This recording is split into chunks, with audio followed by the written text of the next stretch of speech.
ബലാത്സംഗ കേസിൽ നടൻ സിദ്ദീഖിന്റെ മുൻകൂർ ജാമ്യാപേക്ഷയെ അതിജീവിത സുപ്രീം കോടതിയിൽ എതിർക്കും. സുപ്രീം കോടതിയിൽ അതിജീവിത നാളെ എതിർപ്പറിയിച്ച് ഹർജി നൽകും.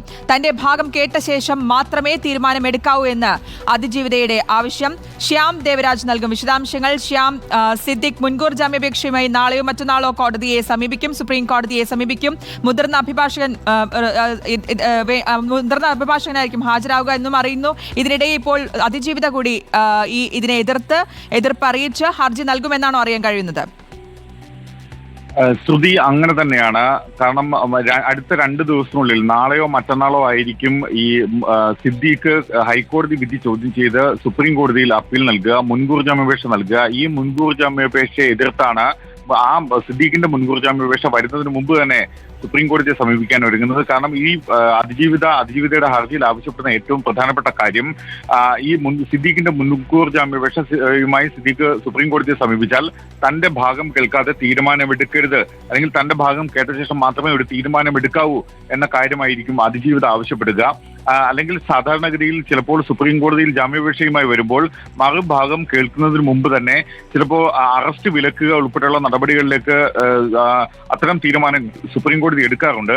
സ്വാഭാവികമായും അത്തരം അറസ്റ്റ് വിലക്കുന്ന നടപടി എടുത്തു കഴിഞ്ഞാൽ അത് സിദ്ദീഖിന് വളരെ ആശ്വാസകരമാകുന്ന ഒരു നിലപാടാകും. അതുകൊണ്ടാണ് ആ നടപടി തടയുക, സുപ്രീം കോടതി അത്തരമൊരു തീരുമാനമെടുക്കുന്നത് തടയുക, തന്റെ ഭാഗം കൂടി കേട്ടതിനു ശേഷം മാത്രമേ തീരുമാനമെടുക്കാവൂ എന്ന് സുപ്രീം കോടതിയിൽ ആവശ്യപ്പെടുകയും ചെയ്യുക. ഇതിന് ആവശ്യമായ ഒരു ഹർജി ആയിരിക്കും നൽകുക.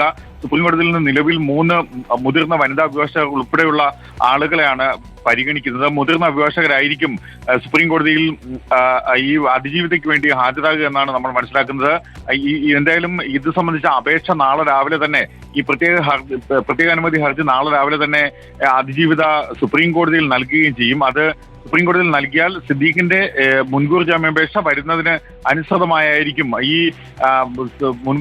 അതിൽ പ്രാഥമികമായ തീരുമാനമെടുക്കുക. അത്തരം തീരുമാനം എടുക്കുമ്പോൾ അതിലെ സിദ്ദീഖിന് അനുകൂലമാകുന്ന ഒരു തീരുമാനവും ഉണ്ടാകാതിരിക്കാൻ, അതിനെ തടയുക എന്ന ഉദ്ദേശത്തോടുകൂടിയാണ് അതിജീവിത ഇപ്പോൾ സുപ്രീം കോടതിയെ സമീപിക്കാൻ ഉള്ള തീരുമാനമെടുക്കുന്നത്. നാളെ രാവിലെ തന്നെ സംബന്ധിച്ച അപേക്ഷ സുപ്രീം കോടതിയിൽ നൽകും, ഹർജി സുപ്രീം കോടതിയിൽ നൽകും.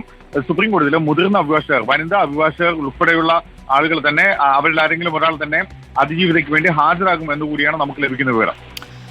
ബലാത്സംഗ കേസിൽ നടൻ സിദ്ദീഖിന്റെ മുൻകൂർ ജാമ്യാപേക്ഷയെ അതിജീവിത സുപ്രീം കോടതിയിൽ എതിർക്കും. സുപ്രീം കോടതിയിൽ അതിജീവിത നാളെ എതിർപ്പറിയിച്ച ഹർജി നൽകുമെന്നുള്ള വിവരമാണ് ലഭിക്കുന്നത്. തന്റെ ഭാഗം കേട്ട ശേഷം മാത്രമേ തീരുമാനമെടുക്കാവൂ എന്ന് അതിജീവിതയുടെ ആവശ്യം. ശ്യാം ദേവരാജാണ് വിശദാംശങ്ങൾ നൽകിയത്.